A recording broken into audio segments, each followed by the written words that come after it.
தாய் தமிழ் உறவுகளுக்கு வணக்கம். வயது மூப்பால் காலமான திமுக பொதுச் செயலாளர். வயது மூப்பால் காலமான திமுக பொதுச் செயலாளர் என்ற தலைப்பில் இந்த காணொளியை காண்கிறோம். இது 2020ஆம் ஆண்டு நடைபெற்ற சம்பவம். திமுக பொதுச் செயலாளராக இருந்தவர் அன்பழகன். இவர் திருவாரூர் மாவட்டம் காட்டூர் கிராமத்தை சார்ந்தவர். இவர் அண்ணாமலை பல்கலைக்கழகத்தில் கல்வி பயின்றார். சென்னை பச்சையப்பன் கல்லூரியில் உதவி பேராசிரியராக பணியாற்றினார்.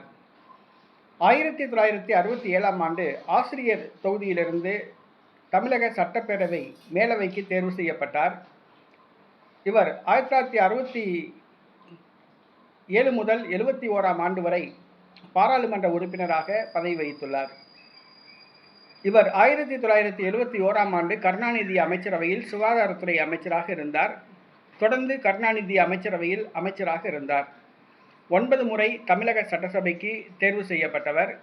ஒரு முறை சட்டப்பேரவை எதிர்க்கட்சி தலைவராக பதவி வகித்தார். அன்பழகன் தனது 97வது வயதில் 2020ஆம் ஆண்டு மார்ச் மாதம் காலமானார். திமுகவில் அதிக வயதில் பொதுச் செயலாளராக இருந்தவர், நீண்ட காலம் பொதுச் செயலாளராக இருந்தவர் அன்பழகன் என்பது குறிப்பிடத்தக்கது.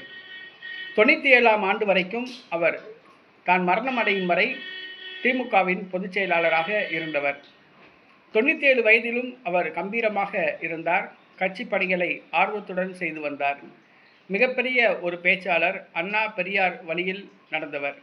கருணாநிதியை விட 2 வயது மூத்தவர் என்பது குறிப்பிடத்தக்கது. ஆனால் கருணாநிதி மறைவுக்கு பிறகுதான் அன்பழகன் காலமானார். அவருக்கு 2 மனைவிகள் உண்டு என்பது குறிப்பிடத்தக்கது. தனது 97வது வயதில் 2020ஆம் ஆண்டு திமுக பொதுச் செயலாளர் அன்பழகன் காலமானார். அவருக்கு பிறகு தற்பொழுது துரைமுருகன் பொதுச் செயலாளராக உள்ளார். அவரும் வயது மூப்பால் அவதிப்பட்டு வருகிறார் என்பது குறிப்பிடத்தக்கது.